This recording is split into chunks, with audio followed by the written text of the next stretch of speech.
everyone. I'm going to let people slowly join in. For those of you who are popping up on Instagram Live, at least for the La Maison de Rouge, and I assume for yours too, Cory, our screens are really small on Instagram Live, so we won't be able to answer any questions. So if you have a question, please log on to the La Maison de Rouge Twitter or the La Maison de Rouge Periscope to be able to participate in the conversation. The Instagram Live, it'll be up for 24 hours for you guys just to watch and listen to this interview. Howdy. So for those of you on Periscope, joining us on Periscope, I want to, before we begin, I'm going to go through the usual spiel, which is, if you have any questions, please wait to the end.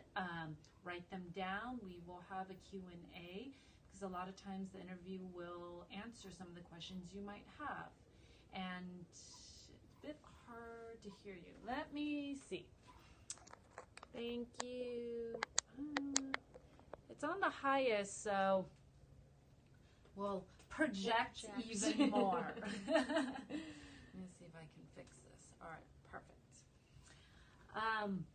So questions, please write them down. Keep them to the end. Please keep your questions very respectful, or else they will be ignored. And I guess we'll start. So I am Lucy Sweetkill, one half of La Maison de Rouge. This is our weekly Monday Periscope, covering sex-positive topics such as kink, BDSM, fetish, alternative sexuality, spirituality, and the intersection of all of it. And today, I have a really amazing guest that I'm going to let her introduce herself. So with introductions, Cory, we go with, can you please introduce yourself, name, pronouns, and any titles and self-identifying titles you would like people to know about you. So my name is Cory Bush. Hey everyone. My pronouns are she and they. I am a sex educator, and I identify as many things, but intersectional feminist and also an activist as well. So I would say those are my main titles. Awesome. And we'll definitely dive into that. Yes, so absolutely. Can you let our audience know what you do? Yes, so I got into working, I'm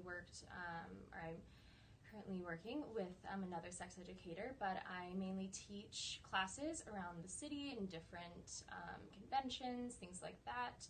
I'm also an influencer on Instagram and just general social media, and my goal is basically to help people discover more about themselves through diving into their sexuality, because I very much feel that by doing that, it can help in other areas of your life and for you to be more confident and things like that. So that's kind of my goal and what I do. All right, we're gonna ask. I'm gonna ask you a few questions about that, because a lot of people do kind of get confused or don't understand, like, how does you didn't you weren't in kindergarten and in junior high and high school and go, oh, this is what I'm gonna be, right? I'm gonna be a sex educator. Yeah. So how did this progression happen? How did you get to this point that you are now? So I was originally born and raised in Atlanta, Georgia, and I was a musical theater kid. And I literally from like the age of 8 was like, I want to do musical theater, I want to be on Broadway, I want to move to New York, everything. So I went to college for musical theater initially, and about 3/4 of the way through my freshman year, I was like, not for me. This is totally not for me. I cannot stand this program. I was like, just so not about it. But I knew I loved New York, and I knew I loved just the city, and I felt the city loved me. So I stayed here, and I did pretty much what everybody does in college. I changed my major, and I created my own major, and I studied. Wow. Yes, I created my own major, and I studied basically the intersection of gender and sexuality, media and technology, and popular culture. So took a lot of communications classes, learned a lot about, social media and mass media, and took a lot of gender and sexuality courses and a lot of just queer studies and things like that. So through that journey, I was like, okay, well, I really love talking about this. I think it's really interesting. I think sexuality is something that everybody kind of, understand or has experienced at least at some point. And I always felt very comfortable talking about it as well, definitely more comfortable than my peers.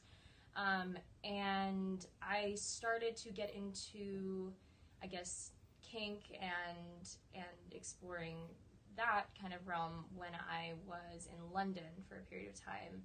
And it was something, kink was something you were exploring in your personal or through kind of... Yes. I was exploring kink like through my personal life, and I went on FetLife because I hadn't nowhere else to go. Yeah. And just started playing with new people and figuring out, my identity as a kinky person and just more of my identity as a sexual being. And then eventually I got back to New York, and I was like, this is definitely what I want to do. Like, I love talking to people about this. I'm comfortable talking to people about this. And I had kind of turned into the resident sex expert of my friend group. People would, be like... Oh, I know that. People, would be like, well, okay, like, he wants to do this, but, like, I don't know how to, like, tell him, stuff like that. And I'd be like, okay. So that's kind of the journey I took. And then eventually I started actually working in it. I went to a play party, met somebody there. We got talking, and they were like, oh, well, I actually am about to write a job interview for this job, so you should totally apply to that. And so I've been working in sex education for about a year now, doing that. So that's awesome. So I want to go back to like you starting your own, your own major basically, right, in college. Yes. So was there something that kind of drove you to, like what about these subjects? Like, were you interested in sex and sexuality and these topics when you were much younger too, like in high school, that kind of made you want to explore this more? What was like behind that? Mm-hmm. I would say I was always pretty comfortable with my sexuality. I was definitely like an early bloomer. I started masturbating at like a young age, and so I was very kind of comfortable with that. And then I had identified as straight all throughout high school and almost all throughout my freshman year, and then it wasn't until I was 19 where I came out as bi, and that became a very central part of my identity because I had started to kind of go back in my mind and be like, oh, okay, everything makes sense now, and I had this kind of like big epiphany moment. And once I kind of started exploring that part of my identity, I was like, I don't want to stop. Like, this is really interesting, and it's interesting how my journey is so different than other people's journeys, and I want to talk to people about that. And I think it's cool because I wasn't what I thought a queer person looked like. Yeah. So that was also something I felt was really interesting to explore, and that's kind of why I chose this medium of pop culture to study these things through, because that was kind of my basis for understanding gender and sexuality in the first place. It was movies and TV shows and music and art, things like that, theater, that was kind of my basis for understanding anything that wasn't taught in school. So anything that I feel like I've used actually now in my own life has really come from, pop culture, and I think it was a really driving force. Would you say you had a very sex-positive support system? I would say, a lot of people think, I come from the South. It's very conservative there, but my upbringing was pretty moderate, I would say. My parents are, they're very, thankfully, like very supportive of my career choice, so I had that sense as well. But in terms of it was actually an interesting journey with my friends, because I kind of had to leave a lot of friends that I used to hang out with a lot once I really started coming into my identity as someone who was sex positive and kink positive and, all these things, because it can be really intimidating and scary. To people. And a lot of people, I think, thought like, oh, this isn't you, and I was like, no, that wasn't me, this is me now. Was it almost like a slut shaming in a sort of way, like where they're just like, oh, well, that's too, like, that's it's slutty of you to talk about these things? Was it, was that the feeling you were getting from some of your friend group? It was interesting because, yes, in a way, like, it was definitely a little slut-shamey, but at the same time, they were like, but tell me everything. I'm so curious. Like, tell me, I want to be there. Like, tell me exactly what happened. I'm so interested in this. But then at the same time, they were like, oh, no, but not for me. Like, which is totally fine. Like, like, to each his own. But I still felt this kind of, I felt like I was kind of getting exploited. Like, they were just kind of trying to live vicariously through me. And I was like, no, I want friends who fully support me in all my decisions, who trust that I'm making good decisions, who, trust that I'm, being safe and being responsible and doing things for the benefit, of myself, not anybody else. And I didn't really get that. So I kind of had to, shift, make a really big shift in my life once I started embracing that part of myself. It was most definitely worth it, because the people that I've met ever since kind of being out as sex positive or, kinky have been so loving and embracing and warm and just truly amazing people. Did you have, beyond just, having issues with, friendships, and, I think many of us, understand that whether you come out in general and, if you're in the closet or whichever, you come out as being kinky, there's, a tendency for people to shame you. Were there any other obstacles and challenges within, like, your career choice that you've kind of come up against that you're kind of learning about? I mean, it was definitely difficult for my parents to, accept that and understand that, and they came from a place of concern for my safety, and which is, that means they're good, they're good parents. They care about me. I'm very lucky in that sense. But the way I took it, I was like, well, this is what I'm going to do, right? I'm a sex educator. I have to educate people about this. So I was like, I had to start with my parents. Yeah, exactly. I was like, what better opportunity? So, I had a very, very many long conversations with them, on the phone, and just assuring them, I'm like, you trust me, you know who I am, I'm such a happier person from this, and they even noticed that. Like, I would come home and I would visit that, and my mom would be like, you're so happy, like, I just can see this happiness. I'm like, yeah, like, absolutely. I would say that was probably the biggest obstacle for me. Thankfully, I mean, I went to NYU, and so I kind of have been in this liberal bubble for a while now, and so it really wasn't something that people were interested in it. If anything, they wanted to know more. Maybe not so that they could do that thing, but just to because they're curious, because everyone's curious. So let's go back to your kinky exploration as a professional dominatrix and our house of kink and BDSM. We're always interested in how people get into kink and BDSM and how their journey looks like. So you said you explored it in London.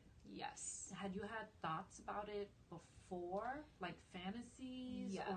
So what do you remember as your first sort of fantasy or memory or thoughts of kink or BDSM? So, like I said before, like I started masturbating at a pretty young age. Yeah. And I was always kind of drawn towards the more intense type of porn when I would watch that. And so I would kind of, I really liked, what I now know is just like power exchange. I really enjoyed this kind of really intense, fun. It was just like, oh, that looks like a lot of fun to me. I never knew why, really. And then in my relationships, kind of before I really started diving into kink, we had kind of played around with that a little bit, and, you know, we went to a sex shop and we bought, you know, some handcuffs and like a leash and a collar, you know, just kind of trying to figure out, you know, what we were into. So we had some, you know, I had some experiences, but I hadn't really scratched that itch of like that power exchange that I had initially been attracted to. It was still very kind of giggly and, you know, like kind of like, ooh, okay, like that feels interesting, like that's fun, or, you know, stuff like that. But I was definitely wanting more, and I didn't know how to express that at the time. And then when I got to London, you know, I was like, okay, well, I definitely know I'm more sexually adventurous than the average person. And I think I had dabbled on FetLife a little bit before, like in my previous relationships. Like we had been looking to play with other people, and so we kind of went there. But then eventually started meeting people in the scene in London and playing with them, and that's when I really got my first taste of like, okay, this is a real power exchange. This is what it feels like. Like this is, you know, like this is it, you know, kind of thing. Can you describe that experience? Yeah. So, if you're willing to. Yes, absolutely. So I would say the first time I really remembered that. So in my personal life, I identify as submissive, and I always knew that. Like I'd always, when I was like watching porn, I'd always imagined that I was like the helpless girl, you know, like I always loved that. And so I met this guy, and we met up a couple of times, and one of the times we met up, he booked a hotel room, and he beat me with his belt the whole night. And we didn't have sex that night. I don't think he ever even, like, I don't even think my underwear ever came off. Yeah. And he purely just like beat me with his belt, and I was like, I have never been in such a state of bliss and just like catharsis. I mean, and it was one of the first times I had ever like cried in a very cathartic way as well. And I realized, I was like, oh, okay, that's a new type of crying that I didn't realize could happen at that point. And I had this really amazing experience of understanding what it feels like to take pain for somebody else and to submit to their will, but also kind of taking pain for yourself. And so that was the night that I kind of realized I was a submissive and a masochist. And but that was the moral of that night. Yeah. So, you know, this would be, you know, this is kind of an interesting topic, right? Of in this current state that we're in, of, you know, a lot of these, you know, power dynamics being used in a non-consensual way, right? And abuse of power. And, you know, you being kind of at that time when you were exploring with this, you know, with this man, you being new to everything and unsure, like, what was the conversation? Like, did you guys talk? What was the consent like? What was the preparation? What was that like? So unfortunately, at that time, there really wasn't much of that. You know, I was still exploring, and I didn't really understand that. Oh, that's a very integral part of kink is the negotiation and the conversation beforehand. Yeah. So, you know, I just kind of, I think, talked about, you know, what I thought I would be interested in, and it was a lot of just very purely experimental in a lot of ways. And I think there's a lot of people in the community that kind of go through that, and I think there were definitely some blurred lines of consent that was happening there. Yeah. I mean, there wasn't. I mean, we played with a safe word, so, you know, I knew that much at least. Yeah. But I wasn't, you know, fully. I didn't really know how to advocate for myself at that time. Yeah. And it eventually turned out that same person, once I kind of came back to New York, he really, really just was texting me nonstop and just like really really into me and like really wanted to, you know, kind of continue a relationship, and I wasn't really interested in that. And that was kind of the first sense that I got of like when a power exchange can kind of go wrong, when there isn't that kind of explicit consent and, you know, things like that. And I think that he had kind of felt this sense of ownership over me when that wasn't a previously discussed thing. Yeah. And I was still kind of figuring out, you know, what is submission to me, what is masochism to me, what's kink to me. Like I was still kind of figuring all of that out, and I had to kind of learn to make that into my own thing, something that was very personal rather than something that I shared with this person. Yeah. And I had to kind of learn how to separate those things so that I could, you know, still explore it with other people and explore it more with myself. So obviously you look back on that memory as positive, even though like certain maybe elements weren't there. Yes. And that's a really, you know, I always like to ask people about that because in this time of the Me Too movement, and there are a lot of stumbling that a lot of us have done, right? A lot of mistakes. And how do we like maneuver that in a way that, you know, it's not necessarily all about blame, but about learning, you know, on both sides, right? And, you know, as a sex educator, I assume, you know, I think the question of BDSM and consent and what BDSM can teach people, vanilla people, on the idea of, you know, power dynamics, like, how do you feel about that? I mean, there's definitely a gray area of consent. I mean, you have, you know, we've been taught these really kind of, in my opinion, bad models of consent.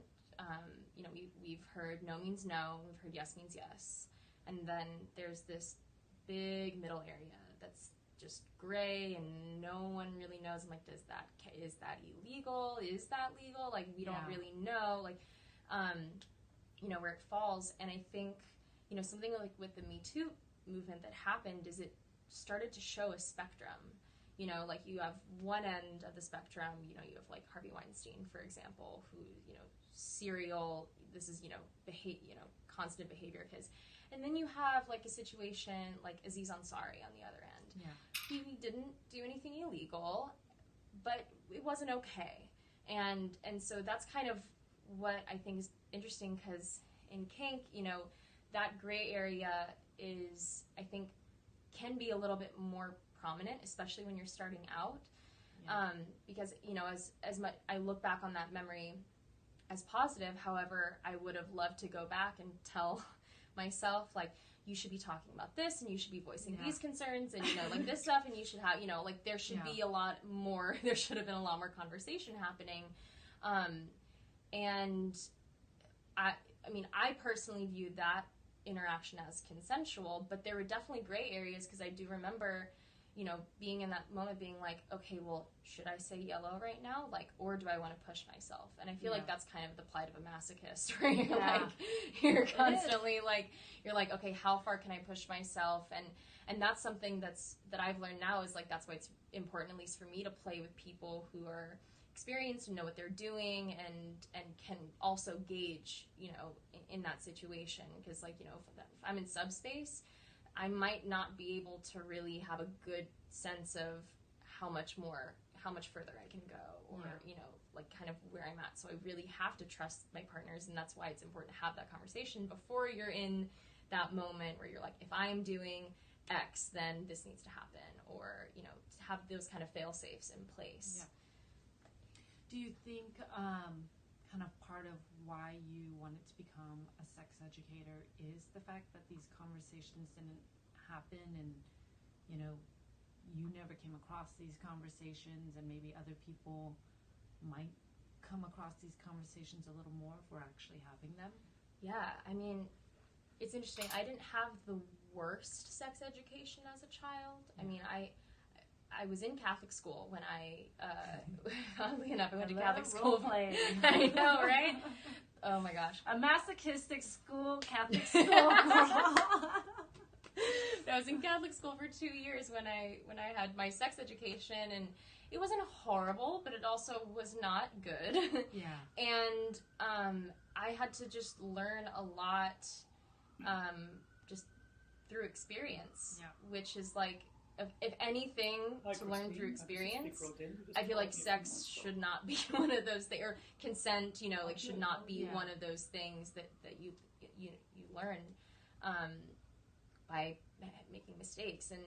And so I guess my decision to become a sex educator very much came from this fact that I had all of these friends that were, asking me about, sex and what to do and stuff like that. And I had a lot of friends who were really scared to talk about sex, and had a lot of friends that were scared to get tested for STDs, and it feels like a miracle every time friends that didn't like to use condoms. And I was like, you guys know, you should do that. And I only learned that because I decided to go on a Google rabbit hole one night. Like, it was purely, coming from me. And then I didn't realize how bad it was until there was a John Oliver episode, actually, a couple years ago about sex education in America. And that's when I was like, oh, this is way worse than I thought it was. Like, it was like only 13 states require 26 states require that sex ed be taught in public schools, and of those 26, only 13 require the information to be medically and scientifically accurate. So I was like, well, what are we teaching? I know, what is that? That's like a, what? I was like, well, what are you... So I was just like, oh my god, this is awful. This doesn't have to be really accurate. It can be, like, fantasy accurate. I know, and I was like, well, this is, and then... That's crazy. And then you get to adulthood, and then you're like, wow, no one's good at talking about sex. Like, people may be good at sex, but no one's really that great at talking about sex unless you are, like, in the kink community, like, unless you have to be good at talking about sex. And I was like, well, screw that. Like, I want people to be good at sex, talking about sex, because it's important to help make their sex lives so much better. So that's what happened for me, is I realized we're terrified of having a conversation beforehand. We're terrified of voicing what we like and what we don't like.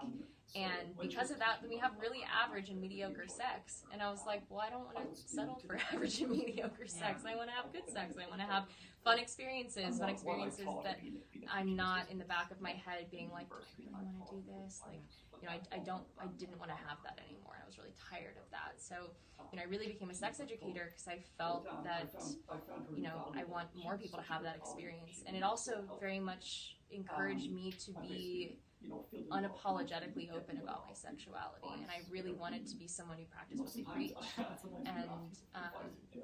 And I wanted to inspire people to explore themselves in that way, because what happened to me is I started exploring myself, my sexuality. Really, I started identifying as a sexual being, and then things kind of fell into place in other areas of my life. I felt more confident in school and in my job, and with my friends and with my relationships, and it kind of really was amazing therapy almost for the rest of my great rippling effects. Yes. So your first experience with kink, really like diving into the type of kink and the power dynamics that you wanted was in London. So what were some of, I feel that exploration is a lifetime of exploring, right? What so far has been some of your most positive experiences? So the one that I think that I look back on most fondly was my current partner and another person, and the three of us had decided to go to Paddles one night, which is a kink club in New York, and we decided to. So he had kind of. He's a dominant, and the person was female identifying and also submissive, and so he was going to top both of us that night, and he had kind of written down this whole scene idea in his head. And so the scene was that the two of us collectively were going to take 1,000 strikes that night and try to get as close to 500 each as possible. And if we had a difference of more than 50, we would be punished for that. And so, yeah, it was very creative.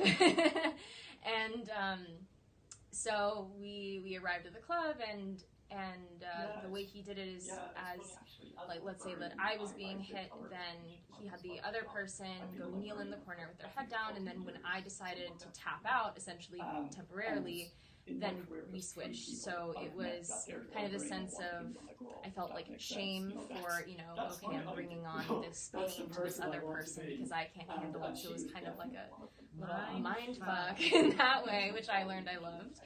And that it was, it was a couple hours, long scene, and that was the first time I had really just fell into Subspace and just unabashedly, I had the floaty, just kind of forgot the English language kind of, experience, and when we were done, we were both kneeling and we kissed his boots, and he looked up, and that was the point where he saw my ass. And there was just these giant welts on my ass, and he was like, "We're all getting a bit excited."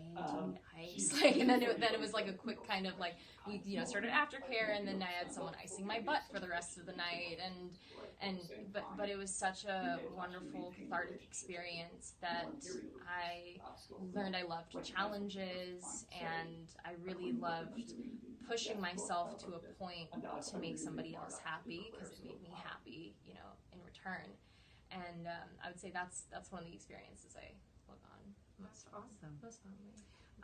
What have you found out through this, through your Kink journey that was surprising? Like either maybe something you thought you liked, or didn't like, and how I could never call it conflict. It was always manage and maneuver that.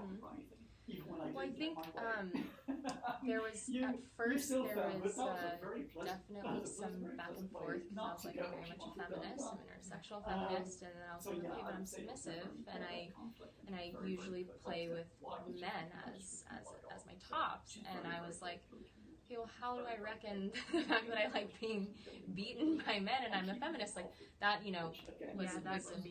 was an exploration in its own, and I'm very grateful I had, and still have partners that are very just helpful in that sense, and my partner, he basically gave me 3 books. He was like, I know you're struggling with this, so I want you to read it, read about it. And I read The Ultimate Guide to Kink by Tristan Taormino. I read Daddy by Madison Young, and I heard Daddy's really good. Oh, it's such an amazing book.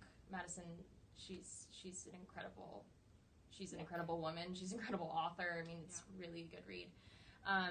But so I just started, educating myself and learning more, about this thing that I was already interested in. So that was kind of, a journey, and, now I've kind of reached this point where I'm like, I'm a feminist. That means I can do whatever I want to do as long as it doesn't hurt anybody else, not consensually. So, I figured that out. And then also I very much kind of came in to the scene with my own judgments, my own prejudices about certain kinks. There were things where I was like, oh, why are people into that?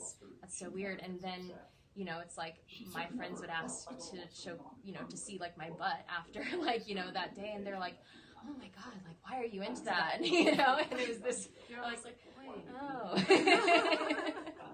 So I kind of had to unlearn a lot of those things, but most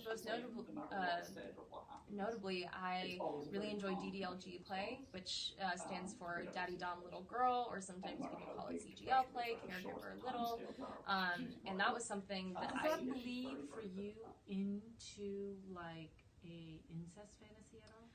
And this is a personal question. No, totally okay. I know so many people with incest fantasies. So I'm just wondering if that bleeds into an incest fantasy or no. So for me, it doesn't, personally. Okay. So what actually happened is I read Daddy by Madison Young, and I finally understood like what that word meant, like what the word daddy meant, and what it could mean for me, and what it means to her, and what it means to other people. And eventually I just realized, I was like, okay, daddy is a person of any gender, of any age, of any, anything that encompasses a very, loving, supportive, caregiver type figure, a mentor, a leader, things like that, that can help you and push you and do things that daddies are supposed to do, and I'm so happy that I read that, and I had a partner who was like, this, because he was like, I think you might be into this, but I think you're too kind of like caught up in your own shit to actually like open up your mind to this. So just read this book. I ended up reading it, and I literally ended up like emailing Madison after that, being like, your book has changed my life. This is amazing, kind of thing.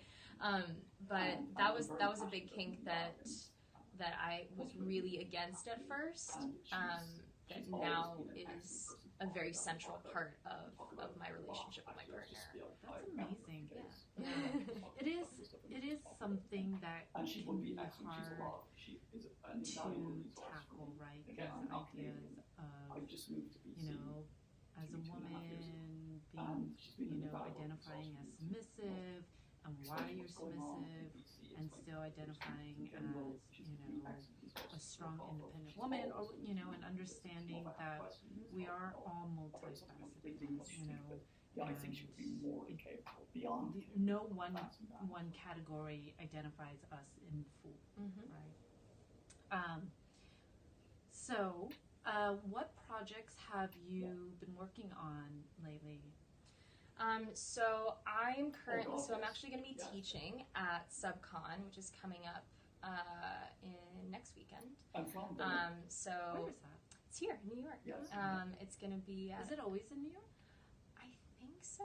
It's because it's sponsored by SSASE. And that's based in New York. So I believe it is New York. It's a smaller convention. It's put on by S-type people, submissive type people, but it's for everyone. You can go if you're a top, if you're a bottom, if you're a switch, like if you're not kinky, if you are, like you can literally, anyone can go. And you can learn from the perspective of submissives or bottoms. This is awesome. Yeah. I'm really excited. So I'll be teaching two classes there. I'm teaching a class on submission and feminism, which I'm really excited about. Awesome. And I'm also teaching a class called masochistic rewards and punishments. So talking about how to pain processing for different types of pain, different scenarios, whether you're being rewarded, punished, things like that. It's very, very different. So I'm going to be teaching that, and I'm also going to be teaching on November 7th. I'm going to be teaching an Intro to Kink workshop. My partner and I are putting it on together, and we have decided, we felt that a lot of intro workshops really just kind of will focus on like technique or just specific skills, but we feel like there's so much more to be introduced to in an intro workshop. So we're going to be going over some skills. We're also going to be going over the anatomy of a scene and how to actually build a scene from both perspectives, on top and bottom, and as well as like navigating the scene, navigating it online, in person, going to events, things like that. So we're going to be kind of doing an overview of that to kind of give people, because I get so many messages from people saying like, okay, I know I'm kinky, I know I'm into this, I want to do this, but like, where do I go? Like, FetLife is not helpful. It's so hard. It's really hard, especially if you're a guy in the scene. Like, it's really hard to kind of figure out, where to go, and it can be. And it's also really hard if you're a shy person, if you're an introvert, if you're not, comfortable going to a party alone, which is totally understandable, because there was a point where I was not comfortable doing that. So we kind of want to give people some more ideas, or just hopefully eventually kind of create a space for everyone to be like, oh, okay, yeah, you're new to this too. Like, let's maybe go to a lunch together, or go to a party together. Kind of facilitate a space for learning, and facilitate a space for people to mess up in an environment that it's okay to do that in, so that you don't do it in another environment where it's not okay, you know, things like that. So those are the kind of projects I'm working on, and I'm also just generally working on, you know, teaching more, hopefully traveling more, having more opportunities to, you know, educate and So we always like to ask about advice, you know, and this is the perfect time for you to. So my advice, advice we like to try to answer common ones is, what's kind of one advice that you would give to someone who is, you know, is completely new to everything but wants to explore kink? Not because necessarily they know they're into it, but they want to see if they're into it, or their partner has mentioned that they're into it. What would be, you know, a good advice for someone in this very like complete beginning stage? So a common piece of advice I tell people, like, so let's say, you know, your partner has expressed interest in this thing, and so I tell people, I'm like, watch porn together. Like, watch porn with your partner. Don't masturbate to it. Like, it's not sexy time. This is education time. Yeah. This is time for you. This is time for you to literally watch something and figure out, okay, would I like to do that? Would I not like to do that? It's a really great way to express what you want, maybe if you don't have that vocabulary yet. There are, and I always, you know, recommend watch ethical porn, watch feminist porn, you know, that's great as well. But that can be a really great way if you don't have that language yet to kind of explore that.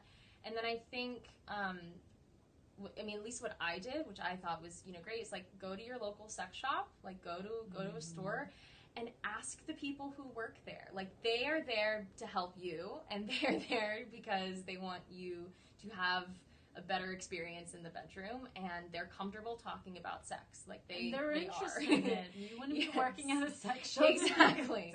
So you're not going to get someone who's like, I don't know. Yeah, no one's going to, trust me, no one's going to shame you if you go to this. Like, no one who works at a sex shop is going to shame you for asking questions. So I would say go to your store and just, you know, be honest and say you're interested in trying a new thing, and they will most likely have some pretty good suggestions for you based on what you're interested in. That is really great advice. What advice would you give to someone who wants to explore, you know,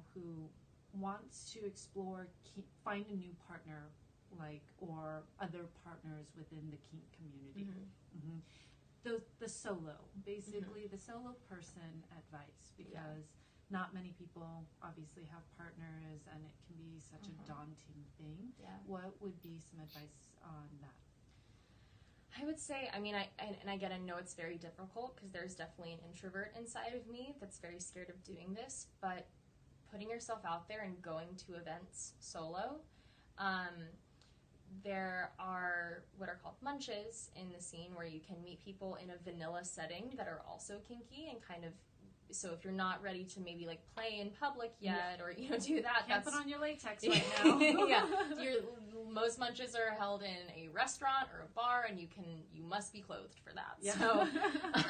So I always recommend, you know, that. And also, if you live in a major city, or even some smaller communities, there are groups out there. There are, I don't want to call them support groups, because that sounds like there's a problem. Yeah, there's a problem there, but there's a lot of community. Communal groups. You know, that are, you know, for people like that, and they often have events for people who are flying solo. And I would say FetLife can be a great resource to find events in your area. Like, definitely, if you're looking to find events, FetLife can be fantastic. I definitely don't recommend DMing random people on FetLife and saying that they're pretty, because they will most likely not respond to you. Good advice. Do not DM random it's people. It's really annoying. Or other professionals. It's really, really annoying. And, but also I think if you have the resources, playing with a pro-dom can be a fantastic way to explore yourself in a, ding, ding, ding. So, you know, that can be fantastic as well. I mean, you're kind of getting a guaranteed experience of playing with someone who knows what they're doing, and, you know, will have those conversations with you, you know, things like that. So that can be also great as well. but obviously not accessible to everybody. Yeah. So yeah, I would say try your best to be confident in going alone, because if you can go alone to something, you're gonna have a fucking awesome time if you go with other people as well, like in the future. So yeah, that's great advice. So I'm gonna open it up to questions out there from the audience, and again, questions that pertain to this interview, respectful questions, and yeah, so if you guys have any questions, you're welcome to ask them. We like to always end on our little fun question of vices and virtues. So what would you say is a vice of yours, and what is a virtue? And you can do multiples of either. I would say, I really love dancing. Like, I really love, like, going out to, like, a club or something to dance and, like, specific things, and, like, I will go hard. Like, I will dance all night long until I discovered that in Berlin. That I will dance until 7 in the morning.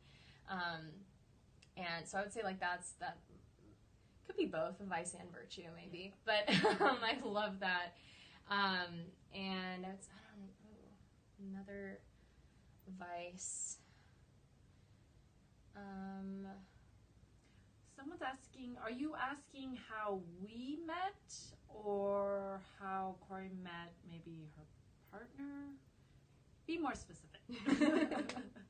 How we met. Okay. Okay, because yes doesn't help to both the questions I asked. Well, how we met is actually how as a sex worker, as someone who, you know, does this show, we have a tendency to come across a lot of people through not only Instagram, events, talks, and I reach out to those I find that are interesting, that could be great to interview and could teach you guys something out there. Our goal at La Maison de Rouge, for some of you guys who are obviously new to watching this, is always to allow people who work within the sex industry and umbrella or participate in alternative sexuality to tell their stories, so that those of you out there understand that you're not alone, and we all come to find our own sexuality and go through our own journey, all in different ways, and that's a great thing, and for you guys to know that this doesn't just magically happen. People are not just magically confident. There's a journey we all go through, and you know, there's more support, and there are more people that are going through very similar things you're going through, and hopefully re-educating and educating those about sex and sexuality, because as much as we're in this world of, like, we talk about sex, we don't really talk about sex. Yes. Yes. Sex is everywhere, yet somehow the real stuff is not there. So virtue? Virtue, so I've been told by many friends that I am the least judgmental person they've ever met. That's great. So I like wearing That's that as really, a badge of honor. That's a really good virtue. So you could literally tell me anything, and I probably won't judge you. I will not judge you for that. I judge people, but I judge them in, like, other ways. Yeah. You know, like wearing Crocs. Yes, I mean, like, I judge yes. I mean, like, I always say, like, if I'm in a car with somebody and someone's, like, a bad driver, I will, like, judge. Totally, yes. So someone asked, do you agree that the submissive is, for the most part, always the one in control? Do you agree with that statement? I think it's a complex statement. Yes, it's complex. Yes, in the sense that the submissive can always safe word, and the scene can always end whenever that, there is an emergency exit. Yes, like that, totally. But having an emergency exit doesn't necessarily mean that they're in control, you know. So I would say, I don't know. No and yes. Yeah, I think it's both. Yeah. I think it's so important in that in general, on the outside, I would say both parties have control, right? Yes. Because submissives have had a tendency, I've seen submissives have a tendency to sort of push some of their stuff onto a dominant and kind of can make a dominant very uncomfortable. Top from the bottom. Yeah. And, push maybe a top's own boundaries of how far they want to go, and on both sides, right? Yes. So I think in general, control's fluid to me. Yes. Like, it's not always in one spot, it moves around. Does being in control as a sub make it harder to get in subspace? Yes. However, I don't know. That's difficult because I have a partner who I've been with for over a year. I trust him completely, and so it's very easy for me to fall into subspace with him. But if I'm playing with somebody new, or maybe even playing with him in a different environment, things like that. If I'm not totally in my comfort zone, it can definitely be very hard to fall into subspace. And I'm somebody who I don't fall into subspace easily. It takes a decent amount of pain usually for me to fall into subspace, to really get into that mindset that I'm just processing and focusing on that one thing. So I think for me personally, I would say yes, it does. I really do need to have that full just let go of control in order for me to actually relish in that space. Do you feel yourself chasing after subspace, or do you allow it to just, if it appears, it appears? I think there was a period where I definitely used to. Because I had that, little tastes of subspace and understanding what that was, and I was like, oh, this is awesome, because it's like a drug. It literally kind of feels like you're high in a sense. There's this floaty feeling, and of course subspace is different for everybody. And I felt that the more I tried to chase it, the harder it was to get there. So then I was like, you know what? I'm just going to enjoy myself, and if it happens, it happens, and if it doesn't, I still had a good time. Yeah. And that... Because in a way, you're trying to control it by making it happen, yes, right? So it inadvertently just makes it almost impossible to attain. It's kind of almost like an orgasm in that way. Like, if the one thing you're thinking about is having an orgasm, and you're like, God, I really need to come, it's never gonna happen. Like, you just, because then if you stop enjoying the journey, you will never reach the destination in that sense. Or the destination just won't be as fun. Yeah, exactly. It'll be kind of like, oh. Oh. Yeah. I like that, but like, oh. Okay, well, that happened. Yeah. Kind of thing.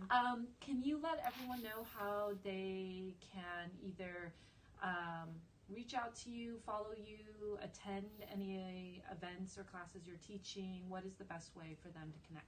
Yes, so I personally am most active on my Instagram, which is Cory R. Bush. My name is spelled C-O-R-Y. There's no E in there. And I'm on Twitter as well, same handle, Cory R. Bush. And I will be posting information this week on that class that I spoke about that's going to be happening on November 7th. So be looking out for that Eventbrite. And there are still tickets available to SubCon if you want to go to that. That link is in my Instagram bio to buy tickets for that. So, follow me there. And in the next couple months, I'm also going to be launching a website. And, so stay tuned. Follow me on Instagram for all information. That's what I use the most. Okay, awesome. Thank you for coming today. Thank you. And thank you guys for joining. Feel free to join us next Monday. I believe we are interviewing Sophie St. Thomas, actually. So... I love her writing. Yeah, so incorrect her account. If there's wrong account stuff, we'll fix it. Yes. So thank you guys, and have a good night. Hi guys, Bye. Thank you.